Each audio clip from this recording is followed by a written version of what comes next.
اللہ کی بارگاہ سے ملی ہوئی رحمت کے ذریعے ان کے مسئلوں کو حل کر رہا ہوتا ہے۔ اس لیے ان کی صحبت میں بیٹھا کرو، ان کی صحبت میں جمع کرو، ان کی صحبت میں جب بیٹھو گے تو تمہیں اللہ یاد آ جائے گا۔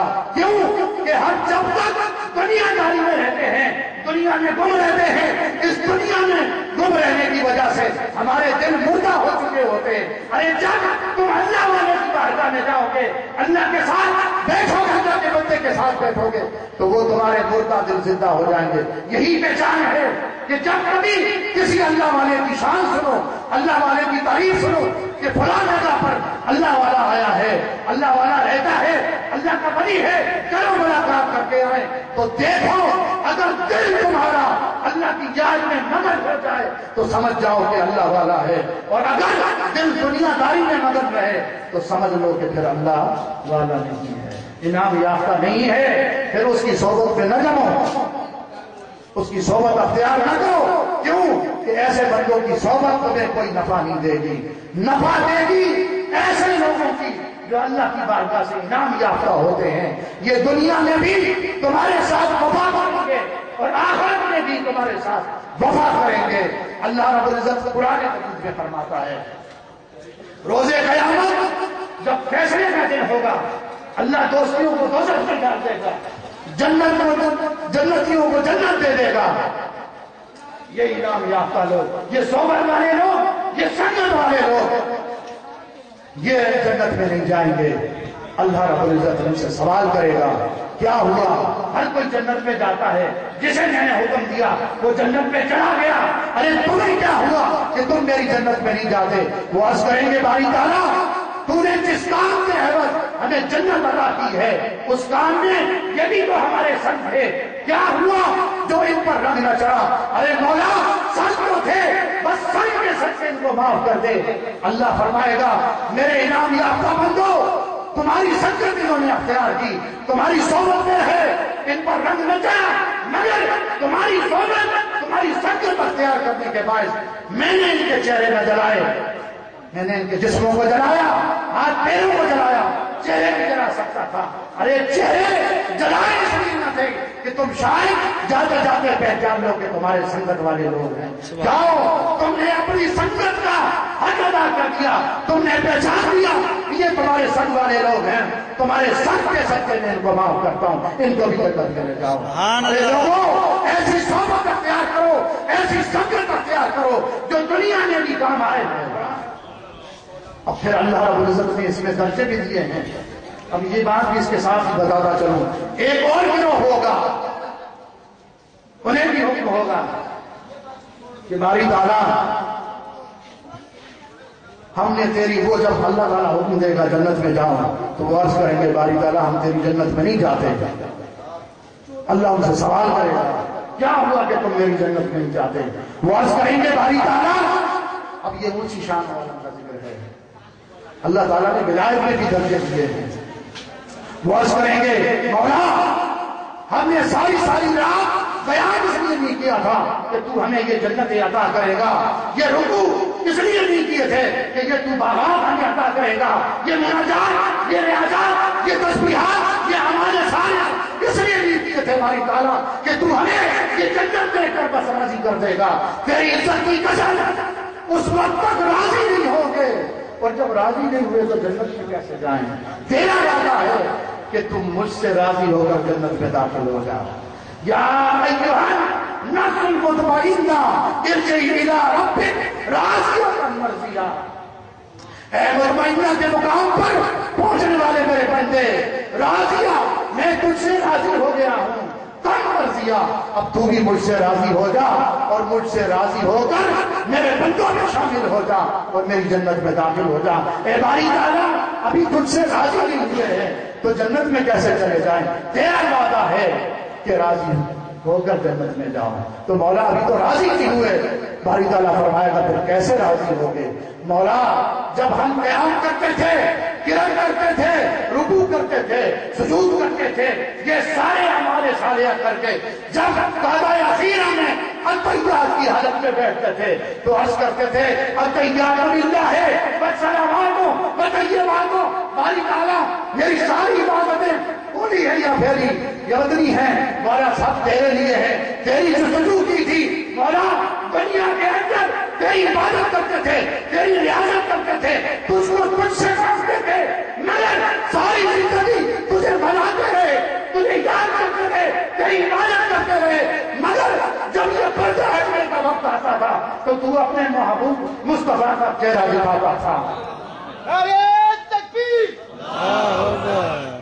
نعرہ تکبیر، اللہ اکبر، نعرہ رسالت، یا رسول اللہ، نعرہ رسالت، یا رسول اللہ، علماء سنت۔ زندہ باد۔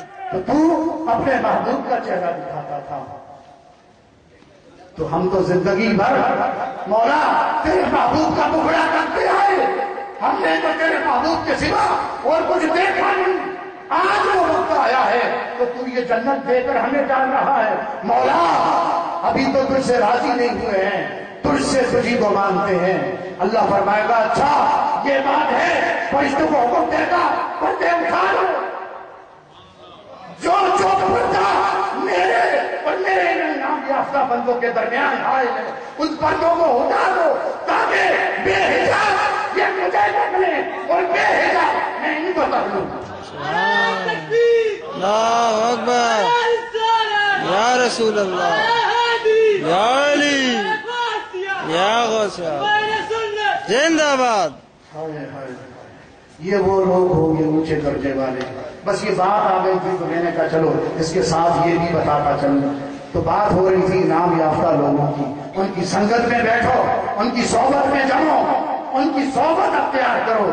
کیوں کہ بڑے بڑے اکابر ان کی سنگت کو اختیار کرتے آئے ہیں، اور ان کی سنگت، ان کی صحبت میں بیٹھ کر اپنی منزلوں کو پاتے آئے ہیں، اپنے مقام اہمیت کو پاتے آئے ہیں۔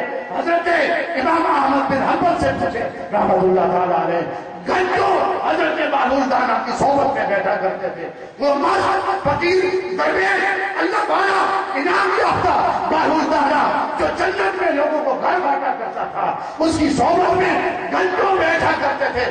بڑے بڑے اکابر عالم دور سے علم سیکھنے کے لیے حضرت امام احمد بن حنبل کے پاس آتے تھے، مگر حضرت تشریف فرما نہیں ہوتے، پتہ چلتا کہ وہ تو وہاں حضرت بہلول دانا کی صحبت میں بیٹھے ہیں۔ گھنٹوں انتظار کرتے تھے، جب آپ تشریف لاتے تو وہ عرض کرتے کہ حضرت ہم اتنی دور سے آپ کے پاس آتے ہیں، علم سیکھنے آتے ہیں، شریعت کی معرفت لینے آتے ہیں، شریعت کی معلومات لینے آتے ہیں، شریعت کا پتہ پوچھنے آتے ہیں، لیکن آپ اس مست بہلول دانا کی صحبت میں اتنے گھنٹوں بیٹھ کر کیا کرتے ہیں؟ آپ نے معلوم ہے کیا بتایا؟ کہنے لگے لوگوں میرے پاس علم سیکھنے آتے ہو، مجھ سے شریعت کا پوچھا پوچھتے ہو، ارے شریعت کو میں زیادہ جانتا ہوں مگر شریعت والے کو وہ زیادہ جانتا ہے۔ ہائے ہائے ہائے، لوگوں ان لوگوں کی سنگت کوئی معمولی سنگت نہیں ہوتی، جب چاہیں جس کا دل چاہے منور کر دیں، جس کا سینہ کھول دیں، جس کا دل چاہے زندہ کر دیں، جس کے دل میں اللہ کی یاد ڈال دیں، جس کے چاہیں دل میں خشیت سے یاد ڈال دیں، جس کے دل میں چاہیں محبت رسول ڈال دیں، جس کو چاہیں منزل عطا کر دیں۔ لوگوں یہ وہ اللہ کے انعام یافتہ بندے ہوتے ہیں، ان کی صحبت میں جمع کرو، ان کی سنگت کو تلاش کیا کرو، ایسے انعام یافتہ بندوں کی تلاش میں نکلنا سنت انبیاء ہے۔ لہذا ہم لوگوں نے اب تک اس بات کو نہیں سمجھا کہ باری تعالیٰ نے ہمیں صراط الذین کیوں کہا ہے، اس میں کیا راز نہا ہے، اس میں کیا گوہر چھپا ہوا ہے۔ آج 1400 سال بیت گئے، لوگ اس رات کو سمجھ کر اپنی منزل پا گئے، اپنے مقام کو پا گئے۔ کیا وجہ ہے کہ آج ہم جہاں سے چلے تھے وہیں کھڑے ہیں؟ لوگوں ان لوگوں کی صحبت میں جایا کرو، ان لوگوں کی صحبت میں بیٹھا کرو جو وقت تمہیں مل جائے۔ کیوں کہ یہ دنیا ایک امتحان ہے، یہ زندگی ایک امتحان ہے، اور دنیا دار امتحان، سوال نامہ بڑا مشکل ہے، مہلت وقت محدود ہے، مہلت وقت بہت محدود ہے، تھوڑی ہے۔ زندگی کی کوئی پتہ نہیں کب شام ہو جائے اور کب ہم سے پوچھا جائے کہ بتا تیرا رب کون ہے۔ ارے کبھی یار کی یاد کی ہوگی اس رب کی یاد میں مست رہے ہوگے، کبھی اس کے نام کو جپا ہوگا، کبھی اس کے سجدہ ریز ہوئے ہوں گے، کبھی اس کی بارگاہ میں جا کر رکوع کیے ہوں گے، کبھی اس کے مناجات کیے ہوں گے، کبھی تو اس کی یاد آئے گی کہ بھائی ہمارا رب تو اللہ ہے، زندگی میں اسی کو ہی یاد کرتے رہے، اس دنیا میں اسی کو ہی یاد کرتے رہے ہیں۔ اور اگر دنیا میں اپنے رب کو یاد نہ کیا، اس سے کٹ کے رہے، دنیا سے جڑ کے رہے، تو پھر سوال کا جواب ہو سکتا ہے وہاں پر تمہیں دینے میں دشواری ہو اور تمہیں پہچان نہ آئے، اور پھر جس کی تم دنیا میں پوجا کرتے تھے پھر وہی بتاؤ گے کہ ہم تو فلاں ہمارا رب ہے، ہم تو اس کے بندے ہیں، ہم تو فلاں کے بندے ہیں۔ اور جب دین کے بارے میں پوچھا جائے گا ماں دینوں کا، تو کیا بتائیں گے؟ کیونکہ دین کے لیے نہ تدور کی ہے نہ بات توڑ کی ہے، تو پھر کیا دین کے بارے میں بتائیں گے؟ اور پھر جب تیسرا سوال ہوگا جس پر چھٹکارا ہے، جس پر جان چھوٹنی ہے، یہ اہل محلہ اس بات کو بڑی توجہ سے سنیں، بڑی اہم بات ہے، جس بات پر قبر میں چھٹکارا ملنا ہے وہ یہ تیسرا سوال پوچھا جائے گا، اس پیاری صورت والے کو جانتا ہے یہ کون ہے؟ ہائے ہائے ہائے، جس نے حضور کے ترانے کرنے ہوں گے، حضور کے نغمے الاپے ہوں گے، حضور کی محبت میں اپنے دل کو ہمیشہ سرشار رکھا ہوگا، مصطفیٰ کے ذکر سے صلی اللہ علیہ وسلم اپنی زبان کو تر رکھا ہوگا، تو وہ عرض کرے گا کہ یہ میرے آقا ہیں، میں ان کا امتی ہوں۔ ارے زندگی میں تو کبھی کسی نے نہیں کہا، اس دنیا کے اندر کسی نے نہیں پوچھا کہ بتا یہ کون ہے، آج یہ وقت آیا ہے تم پوچھتے ہو میں کون ہوں، ارے یہ میرے آقا ہے، میں ان کا امتی ہوں صلی اللہ علیہ وسلم۔ اور بعض ایسے ہوں گے جن سے پوچھا جائے گا ما ھذا رجل، اس پیاری صورت والے کو بتا جانتا ہے؟ تو معلوم ہے میرے آقا علیہ السلام خود فرمائیں گے، بعض ایسے ہوں گے ان سے کہیں گے ان کے نکیروں سے، ارے اس سے نہ پوچھو کہ میں کون ہوں، ارے مجھ سے پوچھو کہ یہ کون ہے۔ بعض ایسے ہوں گے آقا خود فرمائیں گے کہ اس سے نہ پوچھو کہ میں کون ہوں، ارے مجھ سے پوچھو کہ یہ کون ہے۔ تو اگر حضور کی محبت میں اس طرح اپنے آپ کو گم کیا ہوگا تو پھر وہاں پر میرے آقا فرمائیں گے مجھ سے پوچھو کہ یہ میرا کون ہے۔ ہائے ہائے، قربان جائیں ان کی شانوں کے جن کی قبروں میں میرے آقا علیہ السلام نے آ کر ممکن نکیروں سے یہ فرمایا کہ مجھ سے پوچھو کہ یہ کون ہے۔ ان کی عظمتوں کے قربان جائیں، ان کے آباء و اجداد کے قربان جائیں۔ تو میں عرض کر رہا تھا کہ یہ سنگت، یہ نسبت، یہ صحبت اولیاء دل کو زندہ کرتی ہے، یہ دل کو منور کرتی ہے اور منزل کا پتہ دیتی ہے۔ لوگوں یہی شان، یہ تو اولیاء کی شان ہے۔ اب امام الاولیاء کی بات سن لیں، حضرت سیدنا شیخ عبد القادر جیلانی قطب ربانی غوث و سمدانی رضی اللہ تعالیٰ عنہ، جنہیں اللہ رب العزت نے امام الاولیاء بنایا ہے۔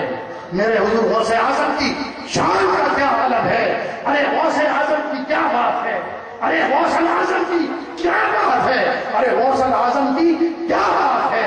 لوگ پوچھتے ہیں یہ تم کیا تذکرہ کرتے پھرتے ہو غوث پاک کا، یہ دم دستگیر، یہ تم کیا لاتے پھرتے ہو گھر میں؟